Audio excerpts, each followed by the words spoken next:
Hello guys, and welcome to my week 4 update for my Fortnite gaming 2018. January is not completely coming to an end, but the Fortnite servers are down today, so it was an ideal day for me to just look a little back on my Fortnite recorded gameplay and share some of the stuff with you guys that I felt makes some kind of meaning. And the first thing I really wanted to have a little punch for here is how hard and tiresome it is to be a Fortnite hero when you have the right traps.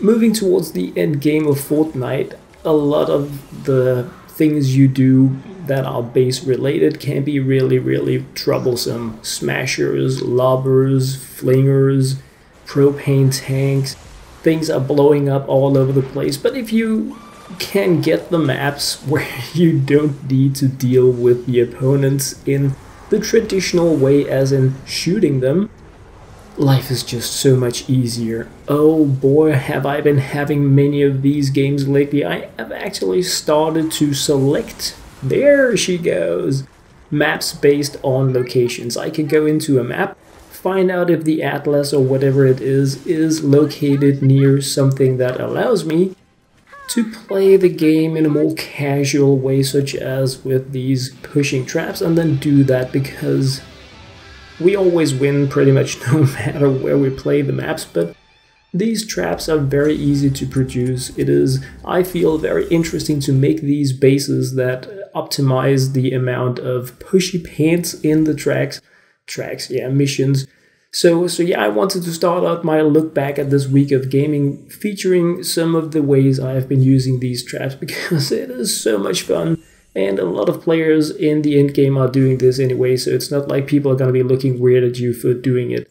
Been completing a few missions. I also shared my Storm Shield defense with you guys yesterday, so that is definitely something that has been going on as well. Here we have another example, just playing here with Bad Boy Jamie, and this is an industrial area, and the reason why I included this, where the smashers are taking a dive, is because you do not need cliff sides if you are playing in an industrial map, or if you're playing in a city zone. You can like smash the houses, whatever structures you have, to see if you have a hole, because if the husks cannot get up, they're just gonna auto die. So yeah, amazing pants. I absolutely love playing with these things here. There are many other things you can do. You can force husks to run up high, let them fall down and take physics damage and stuff like that. That I may or may not look into in different videos depending on what you guys want. But for now, this here was just a little bit of sharing of what I find truly amazing in Fortnite these days. It's just hard work being a hero. Yeah, exactly. Here I'm actually sharing a little glimpse into an atlas I played with the Samok TC and Bach.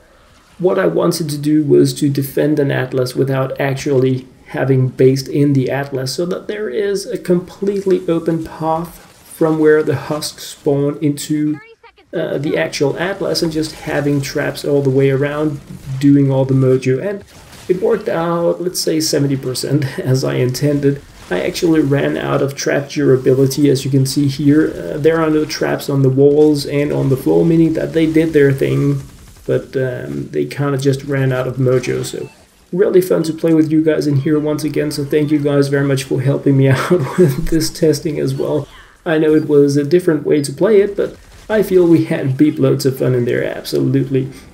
So yeah, that kind of like rounds up my my pushy pants part of the look back into week 4 2018. And what I'm going to be jumping into here is probably the most solo no, that's coming right around the corner. Sorry. Yeah, this here is something I included mostly because what an amazing base I had a chance to see in here.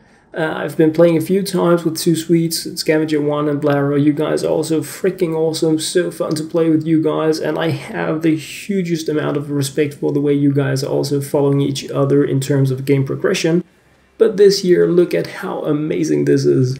This is the base that I came into, And the reason I wanted to share it with you guys is that I've seen a lot of many really cool bases during the time I've been playing Fortnite, closing in on 6 months. And if you guys have something really cool you want to share with others or just me, be sure to send me a message in game so that I can come have a glimpse before the husks get a bit of a bite at it. This here is another thing that I just had to include because this is an Atlas mission, but where is the Atlas? It's down there, and this here is it is a demonstration of a really great constructor mindset. What do we do? How do we protect this Atlas that is down here in this weird place? Alrighty, paints, let's just make a floor, a ceiling, and take it from there. Now we know exactly how and where the husks are gonna be coming. We're gonna be able to take them out, and they only have this one entry point. So a really cool way that I wanted to share with you guys about looking upon where are these atlases placed and how should I make it like a defensive area that optimize the location we are at. So yeah, really cool stuff absolutely in here as well. So thinking about where the atlas is, what kind of traps you should use, and using the environment to your advantage is like super goody paints. Something here, this is an evac mission, evacuate the shelter, not repair the shelter. And if you're new to the game, you're going to be failing a lot of these, because unlike all other missions in Fortnite, these missions start with a shelter being under attack. You need to go in there, hurry to the shelter and take out enemies. If you queue in and wait for others, you're just gonna lose. It's just gonna be game over. So it is really important that you either queue in with others and agree on when you hit the launch button, or that you have enough firepower by yourself to go down here and take out enough enemies during this very limited amount of time before the shelter falls, because if you don't, game over. Everybody just wasted their times. The others are gonna like load into the game and it's gonna say mission failed after 3 seconds. So that can be really frustrating. After that you have a 10-minute period to build up the base, and then you just kind of need to defend it like any other. So that part is really easy. But the fact that the mission starts immediately when you come in and you need to take action right away is something I really wanted to stress out, because I hear a lot of frustration from new players about how this works. And there is nothing else for you to do than to go in there and kick some serious husk beep right from the start. And yeah, I fizzled badly, managed to get trapped in here in the base, so that was like super awesome of me. I kind of had to include my amazing paints with you guys as well.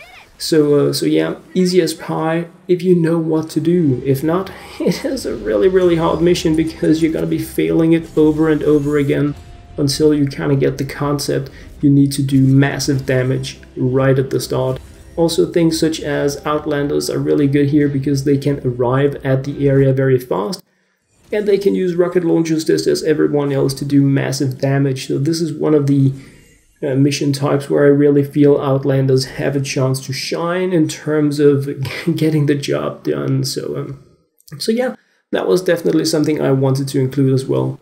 This here is a solo mission, and I'm saying that even though you can see that Cam Sesson is here. That is my daughter's account I brought in to add some materials, and she has some kind of constructor that I also placed the base for.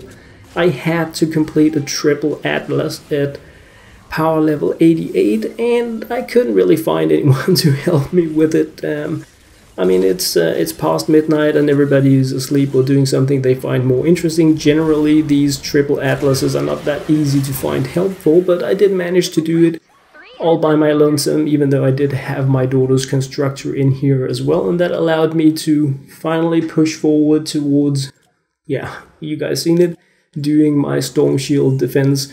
That didn't, I don't think it came right after this. I do think I had 3 Atlases or something after, but this was a really important step for me in regards to moving forward. What I wanted to highlight here, if you look at the health bar on these flingers and the power level of my sword, is just once again, if you are dealing with flingers, use a melee weapon. Do not shoot it, even if you're a soldier. find anything and bash it with them, like pick up your pickaxe or something. It is very likely going to be more efficient than using your assault rifle or shotgun. Like obviously in most maps, if you have a ninja in there, they're going to be dealing with these flingers because they can get there fast, just as outlanders can do that as well. But if you are like filled up on soldiers and constructors, go hit it. If not, you're gonna get loads of flying things in your face, about face all the time. And about face was another one of those, hey, 136,000 survivor experience points. I'm saving up for 1 million. Hoping during the weekend that I will be able to share a bit of a massive survivor evolution kind of game with you guys, but who knows, the servers are down, so anything can happen.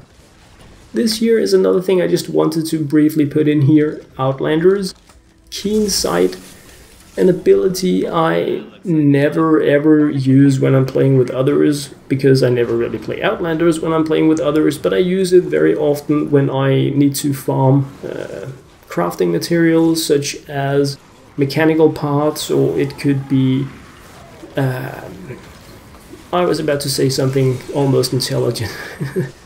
There we have them. This was exactly what I wanted. The sunbeam crystals that I always run low on. When I do have the time, I pick up my Outlander. I put an Outlander in the support squad team area tactical slot thing as well for a chance for double loot.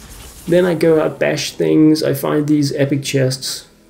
And very often I manage to get a decent amount of sun gem crystals. So yeah, just wanted to share that with you guys. Besides that, I've of course been having loads of games with new players that I haven't had a chance to play with before, helping out with lower tier missions and also some with higher ones. This year is a category 3 storm, and having completed one solo style, I really feel for the people that are sitting out there with a category 3 storm mission they just need to complete. And I mean, completing a lower power level mission, regardless of what it is really easy. It's not a challenging thing. Of course the rewards are pretty crap, but that's like a very small thing compared to what you are doing when you're helping others move forward in the game. And these triple and quadruple atlas things that you're going to be facing, be sure to hit up somebody to help you with them. Do not do it alone, and like send me a message. We can schedule something if you really like need the help. I am definitely also here to help with that stuff. So yeah, thank you guys very much for the games and for allowing me to be part of it. It is always really cool, fun and amazing to talk with new players and hear about what you think about the game and the type of challenges you are facing in the game at the stage you are in now, because a lot has happened since I played the game at that tier. Another thing, remember to transform. Do not retire things unless you absolutely need to do so. Transform your stuff into survivors. You're gonna need them to sacrifice them for more survivor experience points. That was what I had to share in this video, guys. As always, thank you very much for watching.